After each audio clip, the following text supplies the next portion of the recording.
Hello and welcome dear student. Math के इस lecture में आप सभी का स्वागत है। और बच्चों, आज आपके एप्लीकेशन ऑफ डेरिवेटिव ए और डी का लेक्चर नंबर 10, जिसके अंदर हम आपके मैक्सिमम और मिनिमा से रिलेटेड कुछ आगे की चर्चा करेंगे और उससे रिलेटेड कुछ क्वेश्चंस को सोल्व करेंगे। तो बच्चों, जो आपका लेक्चर नंबर 9 था, यानी जो प्रीवियस लेक्चर था, उसके अंदर मैंने आपको ये बताया था कि मैक्सिमम और मिनिमा क्या होता है, बेसिकली उसकी मीनिंग क्या है, ज्योमेट्रिकली मीनिंग क्या है, उसको कैसे याद किया जाता है। लोकल मैक्सिमा और लोकल मिनिमा के ऊपर हमने डिस्कस किया। अब बात आती है बच्चों ग्लोबल मैक्सिमा और ग्लोबल मिनिमा की। वो कैसे किया जाएगा, तो बच्चों उसका एक वर्किंग रूल है। तो सबसे पहले वो समझिए,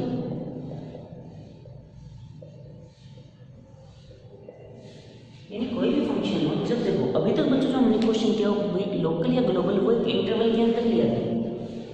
लेकिन यदि ग्लोबल बताना हो, कंप्लीटली भी यही बताना हो ये मैक्सिमम है या नहीं है, मिनिमम है या नहीं, या दोनों है या दोनों नहीं है, वो सारी बातें फाइंड आउट करने के लिए हमें एक वर्किंग रूल है जो फॉलो करना पड़ेगा। ठीक है स्टूडेंट, तो उस वर्किंग रूल के अकॉर्डिंग यदि हम चलते हैं तो देखिए, तो number 1, find dy upon dx। ठीक है, यानी सबसे पहले आप क्या करोगे, दिए गए फंक्शन को x के रिस्पेक्ट में डिफरेंशिएट कर देना, dy upon dx find out कर लीजिए। इतना काम तो कर सकते हो, कोई दिक्कत नहीं है ना यार। आगे देखिए, सेकंड आप क्या करोगे, take dy upon dx equal to 0 and find value of x। Take for example x equal to c। उसके बाद आपका जो सेकंड स्टेप क्या होगा कि आप क्या करोगे कि जो dy अपॉन dx है, जो dy अपॉन dx है उसको 0 के इक्वल लीजिए। dy अपॉन dx को 0 के इक्वल लीजिए। जब आप 0 के इक्वल लेकर सोल्व करोगे तो बच्चों x के आपके पास कोई ना कोई तो वैल्यू आएगी, भाई x का कोई ना कोई तो मान आएगा, उसको आप c मान लो। इसे कहते हैं बच्चों हम स्टेशनरी पॉइंट।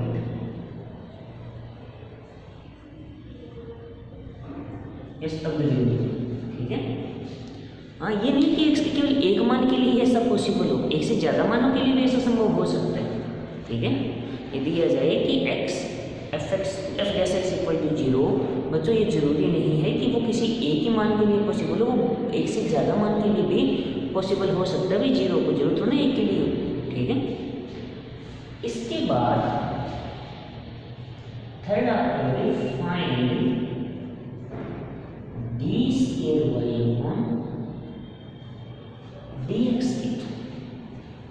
उसको दोबारा डिफरेंशिएट कर दीजिए। और दोबारा डिफरेंशिएट करना आपने 7th चैप्टर में बहुत अच्छे तरीके से सीखा है। ठीक है, दोबारा अवकलन कर दीजिए, कोई दिक्कत नहीं, आपको किसी को ये याद नहीं है, अवकलन ही तो करना है, एक बार और डिफरेंशिएट कर दो, ये दिक्कत है। Third fourth find sign of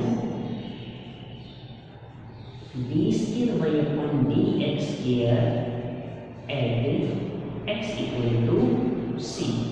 यानी वैल्यू नहीं, साइन देखना है। कुछ बच्चे यहाँ पे वैल्यू के पीछे भागने लग जाते हैं। अरे वैल्यू नहीं देखनी, साइन देखना आपको। क्या देखना है, साइन, पॉजिटिव है या नेगेटिव, सिर्फ जितना है। ये नहीं पूछ रहा हूँ मैं क्या एग्जैक्ट वैल्यू है, केवल एग्जैक्ट वैल्यू ना निकल पाओ तो, जैसे फॉर एग्जाम्पल साइन 67 डिग्री आ गया तो क्या करोगे, वैल्यू निकल के बताओगे। वैल्यू याद है क्या आपकी इतनी, वो सारी टेबल याद रहती है, याद किया आपकी, जब फिलहाल मेरी नहीं है, सारी टेबल जो याद रहती है। हाँ, हम फॉर्मूले वाइज के कुछ हद तक कुछ वैल्यूज को निकाल जरूर सकते हैं, तो क्या करें, तो वहाँ पे वैल्यू नहीं बतानी है आपको, सिर्फ साइन देखना है कि वो पॉजिटिव है या नेगेटिव है। इतना देख सकते हैं ना आप। वो सर कैसे, तो साइन 67 डिग्री है, कहाँ आया, फर्स्ट क्वाड्रेंट में साइन पॉजिटिव होता है, बस सिंपल सा काम है, पॉजिटिव या नेगेटिव देखना है।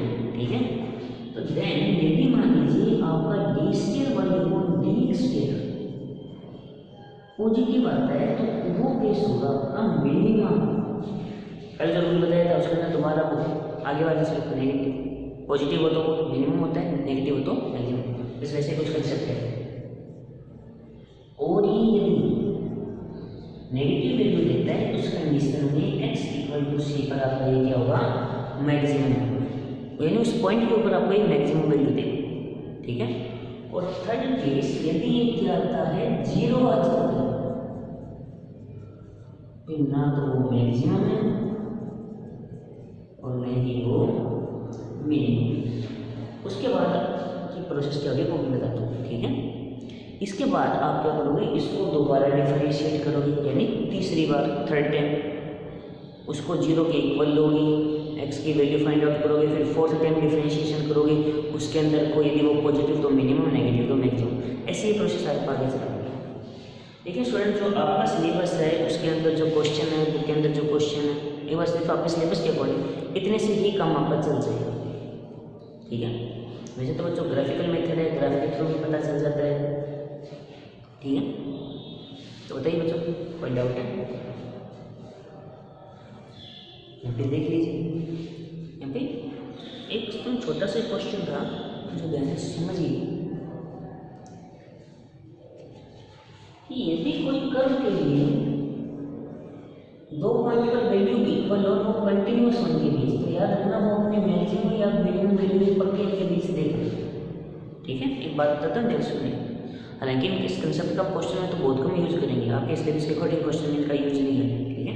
मान लीजिए कि मान लीजिए किसी फंक्शन के लिए दो पॉइंट अलग अलग पर वैल्यू इक्वल आ रही है ना, तो वो कंटिन्यूअस कर रहा है, तो उनके बीच वो आपको एक बार मैक्सिमम और एक बार मिनिमम वैल्यू पक्की देगा, दोनों बार एक जैसे नहीं देगा, ठीक है। एक बार आपको पक्का मैक्सिमम देगा, एक बार आपको पक्का मिनिमम देगा। क्लियर हुआ? कंसेप्ट क्या रहेगा? जो दिया कि जब उनको मिलाओगे तो कैसे न कैसे तो आएगा, जितना आएगा तो मैक्सिमम होगी, सॉरी कैसे न कैसे तो बनेगी। बाकी बच्चों आप जैसे जानते हो, यदि f' 0 होने का मतलब क्या है, मैं कईयों के माइंड में आएगा f' जो आप 0 के इक्वल ले रहे हो क्यों लिया, क्योंकि बच्चों आप खुद समझो इस चीज़ को। तो स्टूडेंट के माइंड में क्वेश्चन राइज होता है कि सर आप f' 0 लेकर जो आप x की वैल्यू निकालते हो वो क्या जनरेट करती है, तो बच्चों उसको कंसेप्ट को समझिए आप। अब मान लीजिए कि ये आपका कोई कर्व है, आपको पता है ये मिनिमम पॉइंट है इसका, ये मैक्सिमम है, तो इसके ऊपर जो आप टेंजेंट ड्रॉ करोगे, जो स्पर्श रेखा बनाओगे, वो x अक्ष के समांतर यानी पैरेलल आएगी, है ना। देख लो आपके आगे कोई भी कर्व ले लो, कोई भी कर्व ले लो, यदि उसके वो पॉइंट जहां आप वो स्पर्श रेखा बनाओगे, टेंजेंट ड्रॉ करोगे, जो एक्स एक्स के पैरेलल है, वो मैक्सिमम या मिनिमम ही होते हैं। ये जरूरी नहीं है कि हो, हाँ, लेकिन मैक्सिमम और मिनिमम पॉइंट के ऊपर जो आप टेंजेंट ड्रॉ करोगे वो जरूर एक्स एक्सिस के पैरेलल है, ये पक्का है। वो पॉइंट मैक्सिमम या मिनिमम होगा ये जरूरी नहीं है। टेंजेंट पैरेलल लेकर पॉइंट फाइंड आउट करो तो जरूरी नहीं है। मैक्सिमम मिनिमम पॉइंट को जो टेंजेंट में ड्रॉ करो वो पक्का पैरेलल है। इस वजह से इसके डिफरेंशिएशन को ना, फर्स्ट डिफरेंशिएशन को हम 0 के इक्वल लेते हैं। और आपको याद हो तो हमने इसी चैप्टर के अंदर पढ़ा है कि dy/dx किसे रिप्रेजेंट करता है, उस कर्व के टेंजेंट के स्लोप को रिप्रेजेंट करता है उस पॉइंट पर, ठीक है। तो जो इतने पर तो ठीक है, लेकिन कईयों के माइंड में अभी एक डाउट रहेगा कि सर पता कैसे चले। तो बच्चों वही सिस्टम है, जब तक क्वेश्चन सोल्व नहीं करोगे आपको पूरा कंसेप्ट क्लियर नहीं होगा। तो आइए इसके क्वेश्चन सोल्व करते हैं, इस कंसेप्ट को बढ़िया तरीके से क्लियर करते हैं।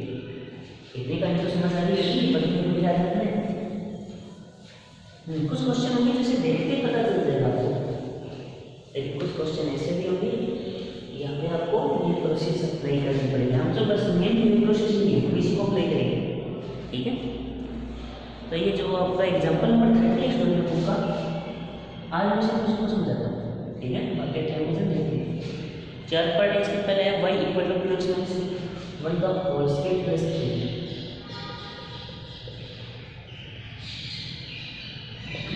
सेकेंड है y = 9x² + 12x + 2।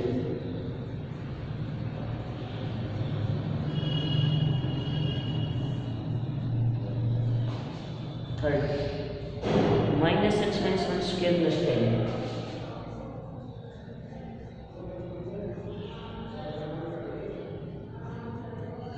और इसका fourth part y = x × 3।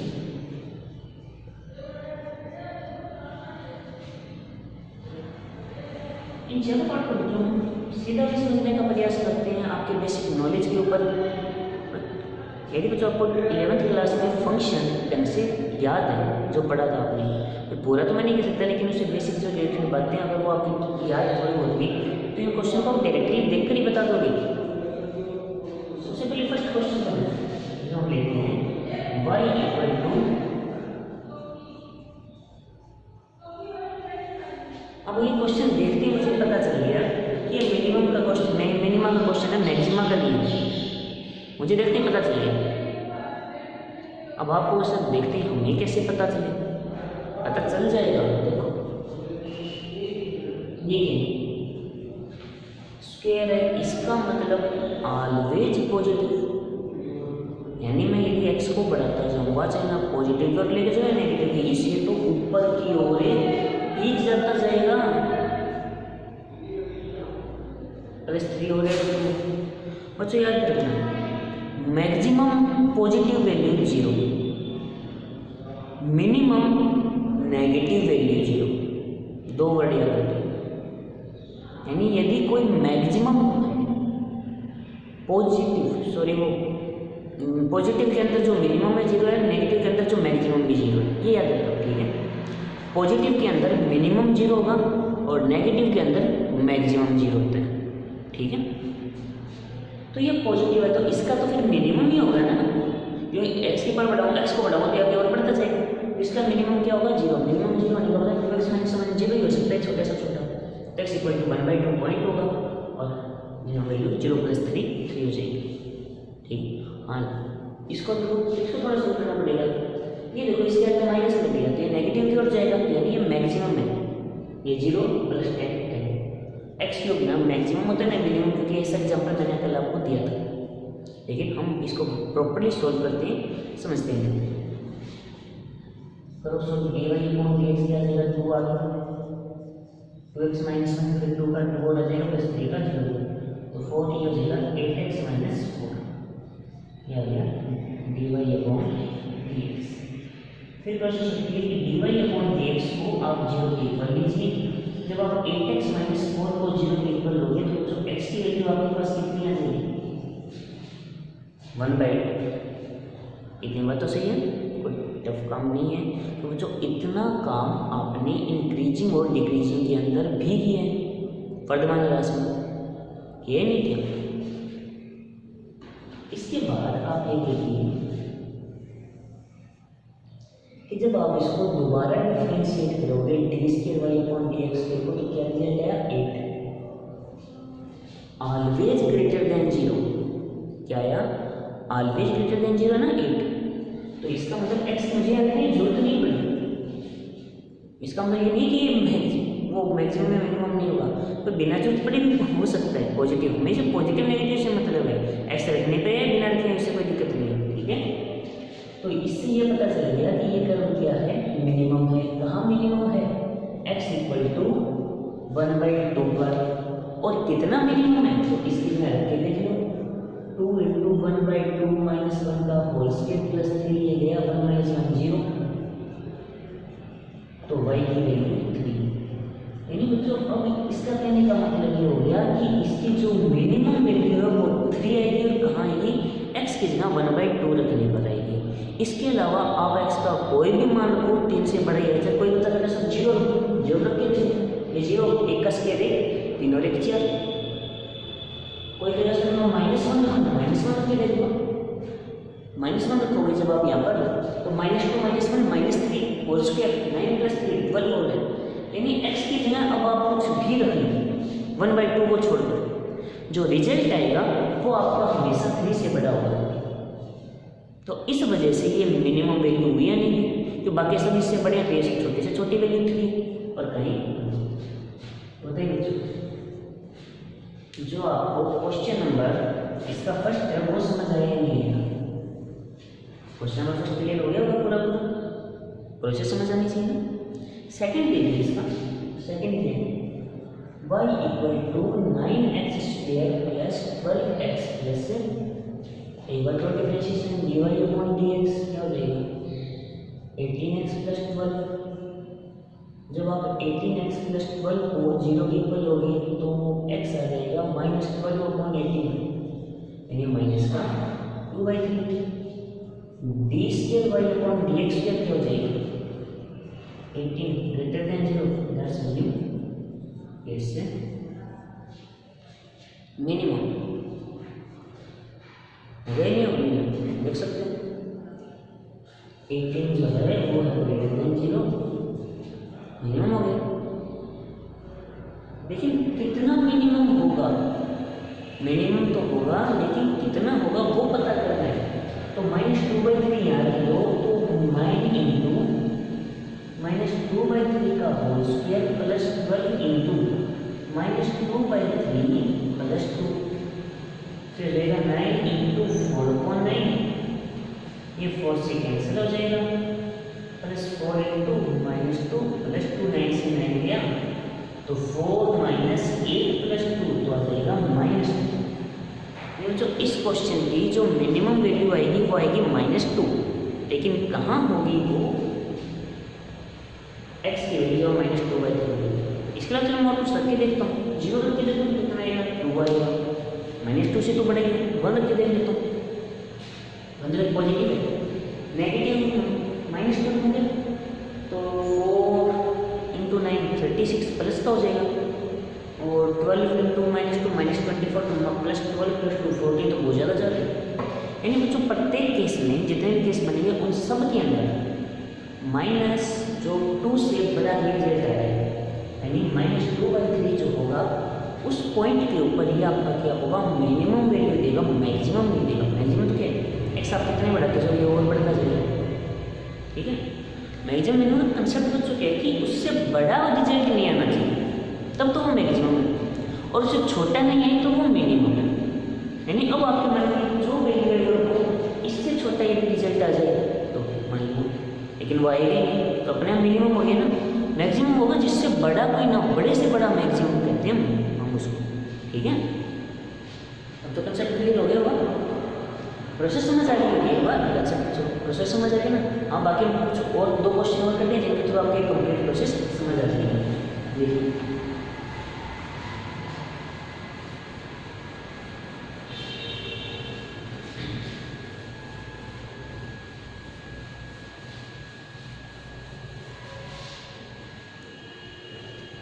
Third question है इसका, y equal to minus x minus 1 का होल स्क्वायर प्लस से प्रोडक्शन dy/dx कर देंगे। जैसा जब -2x - 1 को 0 के इक्वल होगी तो x की वैल्यू कितनी आ जाएगी, 1। दोबारा डिफरेंशिएशन कर दीजिए, ये कितना आ जाएगा, -2 है, -2x करोगे प्लस 2 तो वो तो 0 हो ही जाएगा, -2x का लेस देन 0। इसका मतलब ये क्या होगा बच्चों, मैक्सिमम होगा। कहाँ होगा, x इक्वल 1 पर, तो y होगी माइनस का 1 - 1 का होल स्क्वायर प्लस 10 ये तो 0, तो 0 प्लस 10 तो y की वैल्यू क्या आ जाएगी बच्चों, 10 आ जाएगी। क्लियर हो गया, y की वैल्यू क्या हो जाएगी यहाँ पे 10, यानी इसका करने का क्या हो जाएगा अब कि ये जो आपका कर रहा है उसकी मैक्सिमम वैल्यू आएगी, मिनिमम नहीं आएगी, यानी 10 मैक्सिमम वैल्यू आएगी x इक्वल टू 1। इसके अलावा आप x की जगह और कुछ भी रखो इसके अंदर आप x की जगह और कुछ भी रखो, तो बच्चों जो आपका रिजल्ट है वो 10 से क्या होगा, कम आएगा, ज़्यादा नहीं आएगा। फॉर एग्जाम्पल यहाँ पे मैं 3 रखूँ, 3 - 1 2, 2 का स्क्वायर 4 - 4 प्लस 10 प्लस का 6 कम है ना, तो ये मैक्सिमम है, ठीक है। और जो इसका फोर्थ पार्ट है जो आज हमारे लास्ट क्वेश्चन देगा y equal to x³ plus 1, तो क्या होगा बच्चों, dy/dx 3x², टेबल इसको दोबारा से डिफरेंशिएट करो तो हो जाएगा 6x। जब आप 3x² को 0 के इक्वल लेकर सॉल्व करोगे तो x की वैल्यू क्या आएगी 0, और यहाँ पुट करोगे तो ये भी 0 बनेगा, क्योंकि ना तो ये पॉजिटिव हो रहा है ना ये नेगेटिव हो रहा है, ना तो स्टूडेंट ये पॉजिटिव हुआ ना ये नेगेटिव हुआ। इसका मतलब ये हो गया कि क्वेश्चन ना तो मैक्सिमम है ना मिनिमम, क्लियर हो गया कंसेप्ट? दोनों ही नहीं है, क्योंकि यदि आपको याद हो y = x³ का ग्राफ होता है कुछ ऐसे, और x³ +1 का x0 दूंगा तो y बनाएगा ना, यहाँ से जाएगा कुछ ऐसा। तो ये प्लस दूंगा तो ऊपर की ओर जाएगा, माइनस दूंगा तो नीचे की ओर जाएगा, तो ये कभी खत्म ही नहीं होगा। इसका मतलब ना तो ये मैक्सिमम है ना ये मिनिमम है। तो अब तक जो मैक्सिमम मिनिमम का बेसिक कंसेप्ट समझ आ गया होगा, क्वेश्चन करने का जो फंडा है मेन वो समझ आ गया होगा, ठीक है। तो इस तरीके से बच्चों को क्वेश्चन करेंगे। नेक्स्ट लेक्चर बच्चों हमारा कंप्लीट क्वेश्चन के ऊपर ही बेस्ड रहेगा, जो थोड़े से हार्ड क्वेश्चन और जो इससे बनते हैं जो भी आपके सिलेबस के अनुसार है उन सभी क्वेश्चंस को डिस्कस करेंगे, ठीक है। तो तब तक के लिए टेक केयर।